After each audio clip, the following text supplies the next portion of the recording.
Welcome back, folks. My name is Dan, and tonight we are going to hear the first part of an amazing story sent to us by an anonymous user claiming to have unique proof of a cover-up and later a FOIA request that confirmed it all. It's a short story. We know you like it fast, so let's go. Oh, and tonight our graphics guy, Emil, will do the reading since he want to become famous fucking prick. To all of those who ridiculed, scorned, and laughed, relegating me to the nut house and even firing me. For how else would I have been so driven to pursue, solve, find, and derive the truth? I owe them. On Tuesday, May 24, 1960, after traveling for 2 full days, a Pacific-wide tsunami hit Southern California after a series of massive earthquakes off the coast of Chile. Although damage in California was light, the waves caused 2 deaths on the U.S. West Coast, 139 deaths in Japan, 61 in Hawaii, and at least 21 in the Philippines.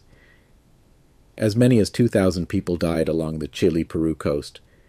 According to modern calculations, the 1960 Chilean quake had a magnitude of 9.5, making it the largest earthquake ever recorded. This sparked a fiery discussion in the media in the following week. And just 13 days after the event, another earthquake took place, this time much closer.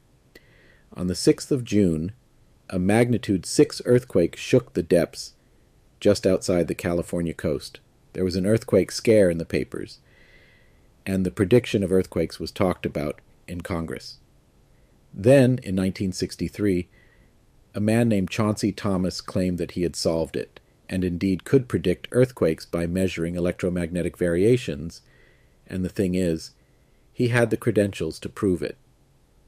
Chauncey Thomas was an American electrical engineer and geologist who during the late 40s and 50s worked as a project engineer on Bell Aircraft's Rascal missile guidance system, and later Douglas Aircraft's A-4D Skyhawk program.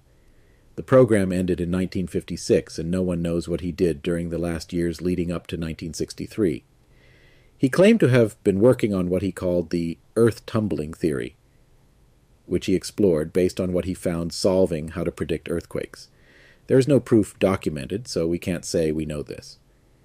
But a thing we do know is that after he went public with his claims on predicting earthquakes by measuring electromagnetic anomalies in the atmosphere, he was recruited by Dr. Robert M. Wood's secret Advanced Concepts team at the McDonnell Douglas Corporation, one of the first private defense contractors in the United States. The Advanced Concepts team was a part of the IRAD Fund, the first black budget program, and their mission was to focus on technology critical to future business.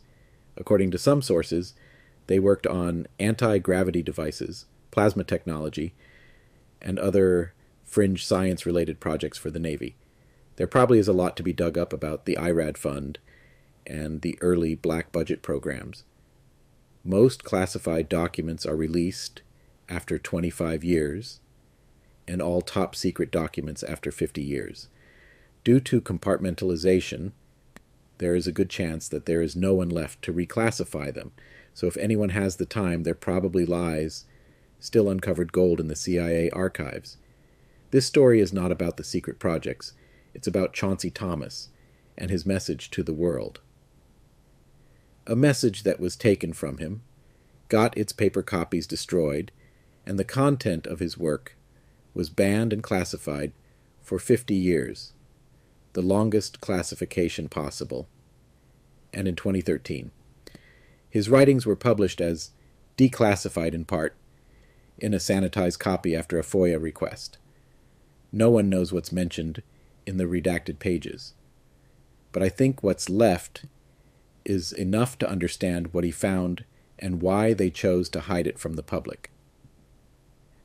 This is what he wrote, and we weren't allowed to access for more than 50 years. And we cut it short there. Quick and easy listening. Hit that subscribe button for the mind-bending part 2.